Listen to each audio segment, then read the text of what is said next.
যদি তুমি ব্যর্থ হও, হতাশ কিছু নাই, শুধু মনে রেখো অন্ধকার যত গভীর হয় সূর্য তত দ্রুত উদিত হয়। যে যাই বলুক চুপচাপ শুনে যান, কারণ জবাব আপনি নয়, সময় দেবে। যতদিন সবার কথা সহ্য করতে পারবে ততদিন তুমি ভালো, প্রতিবাদ করলেই তুমি খারাপ। অনেক কষ্ট পেয়েছি, অনেক কষ্ট সয়েছি, আরও সয়ে যাব।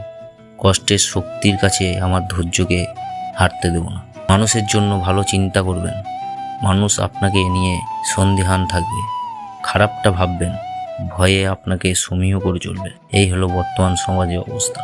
যেদিন থেকে তুমি তোমার হাসির মালিক হয়ে যাবে, সেদিন থেকে কেউ তোমাকে আর কাঁদাতে পারবে না। টাকার পরিমাণ কম থাকলে রক্তের সম্পর্কের আত্মীয় স্বজনরাও বিভিন্ন অনুষ্ঠানে নেমন্তন্ন করতে ভুলে যায়। এটাই হচ্ছে বাস্তব। আমি সবসময় নিজেকে সুখী ভাবি, কারণ আমি কখনো কারো কাছে কিছু প্রত্যাশা করি না। কারো কাছে কিছু প্রত্যাশা করাটা সবসময় দুঃখের কারণ হয়ে দাঁড়ায়। যদি ভেবে থাকো কেউ তোমাকে মনে করে না, তাহলে কিছু টাকা ধার নিয়ে পরিশোধ করো না। কেউ আপনার সাথে যতই খারাপ ব্যবহার করুক না কেন, কখনোই তাদের নিচে নেমে যাবেন না। শান্ত থাকুন, দৃঢ় থাকুন এবং দূরে সরে যান। সত্যকে আজ হত্যা করে অত্যাচারী খাড়ায়, ন্যায় কি রে কেউ সত্য সাধক বুক খুলে আজ দাঁড়ায়।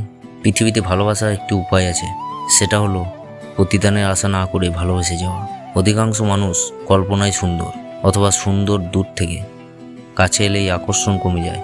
কারো সম্পর্কে যত কম জানা যায় সে ততই ভালো মানুষ। প্রিয়জন চলে গেলে মানুষই ব্যথিত হয়। আকাশ নির্বিকার, আকাশ কখনো নয় তোমার মানুষ, তাই সহজেই দুঃখ পাও। হে ঈশ্বর, আমাকে আকাশ করে দাও।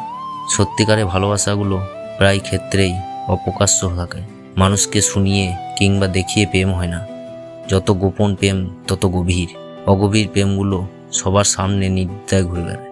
যে কোনো সম্পর্ক তৈরি করা সহজ, কিন্তু টিকিয়ে রাখা অনেক কঠিন। ছোট থেকে ছোট ভুলগুলোর কারণে সম্পর্ক নষ্ট হয়ে যেতে পারে। আর ওই সম্পর্ক নষ্ট যদি হয় নিজের কারণে, তখন নিজেকে ক্ষমা করাটা অসম্ভব হয়ে দাঁড়ায়। আজ এই পর্যন্তই। আজকের ভিডিওর উক্তিগুলি কেমন লাগলো কমেন্ট বক্সে জানাবেন।